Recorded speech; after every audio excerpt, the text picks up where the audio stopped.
सरकार की भूमिका या सरकार की दिल में स्वच्छता होगी और ओबीसी को न्याय देने की भूमिका उनकी रहेगी, ये मानकर हम इसका स्वागत करते हैं। ये आम आदमी की जीत है, ये उन लोगों की जीत है जिनके ऊपर भाजपा सातत्यपूर्ण आरएसएस के निर्माण से अन्याय करती आई। कास्ट वाइज सेंसस की घोषणा सेंट्रल मिनिस्टर वैष्णो जी ने की, इसका हम स्वागत करते हैं।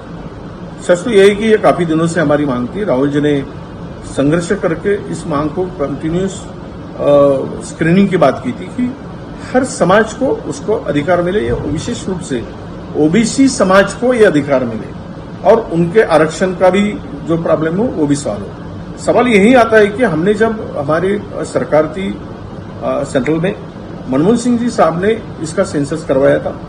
2011 तक इसका सेंसस पूरा हुआ था, फिर भी ये सेंसस को लागू करने के लिए, इस सेंसस को इम्प्लीमेंट करने के लिए बहुत सारी दिक्कतें लाई गई और उसका विरोध पुरजोर से अभी की सरकार ने किया था। और ये मांग को बार बार बीजेपी ने भी और बहुत सारे सेंट्रल मिनिस्टर ने भी इस मांग को ठुकराया था। आज अगर इसमें कास्ट वाइज सेंसस की घोषणा करते तो हम लोग दिल से पूरा इनका स्वागत करते और ये केवल ये सेंसस करके इसका इम्प्लीमेंट भी हो, नहीं तो अभी सेंसस करने के पीछे बार बार विरोध करने के बाद भी अगर केंद्र सरकार ये सेंसस करना चाहती है तो इसके पीछे मकसद केवल बिहार चुनाव नहीं होना चाहिए। बिहार के चुनाव को निकालने के लिए कास्ट वाइज सेंसस करो, इसका मतलब ये नहीं होना चाहिए। तो ये इससे ओबीसी के जितने भी पॉपुलेशन है उसके पॉपुलेशन के मुताबिक उनको उसका हक मिलना चाहिए, चाहे रिजर्वेशन हो, चाहे गवर्नमेंट में हिस्सा हो, चाहे बजट में निधि का प्रावधान हो, हिस्सा हो, या सरकारी जहां जहां भी हमारी कैटेगरी का ओबीसी के हक की बात होती है उसको पॉपुलेशन के हिसाब से उनकी जनसंख्या के आधार पर उनको हिस्सा मिलने, तभी इसका कास्ट वाइज सेंसस का उपयोग होगा। केवल बिहार चुनाव को मद्देनजर रखते हुए बार बार विरोध करने के बाद भी अगर ये सरकार लागू करती है तो हमें थोड़ा सा गंध आती है। फिर भी हम स्वागत करते हैं कि सरकार की भूमिका या सरकार की दिल में स्वच्छता होगी और ओबीसी को न्याय देने की भूमिका उनकी रहेगी, ये मानकर हम इसका स्वागत करते हैं। ये आम आदमी की जीत है, ये उन लोगों की जीत है जिनके ऊपर भाजपा सातत्यपूर्ण आरएसएस के निर्माण से अन्याय करती आई है। राहुल गांधी जी ने दो टूक कहा था,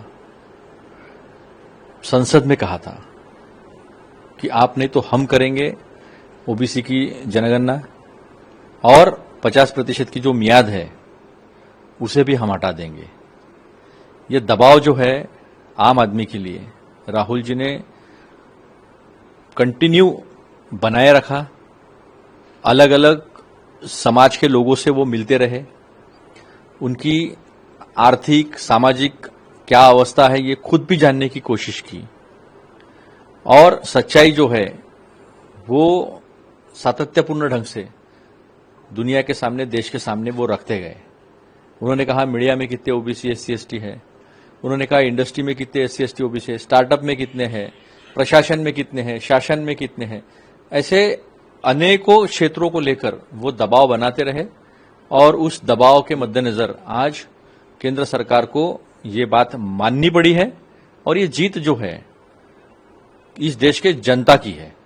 ये जीत जो है, ये राहुल गांधी जी ने जो जीत पकड़ी है कि आम आदमी जो पंक्ति में, अंतिम पंक्ति में जो बैठा है उस तक सामाजिक आर्थिक न्याय लेकर जाना है।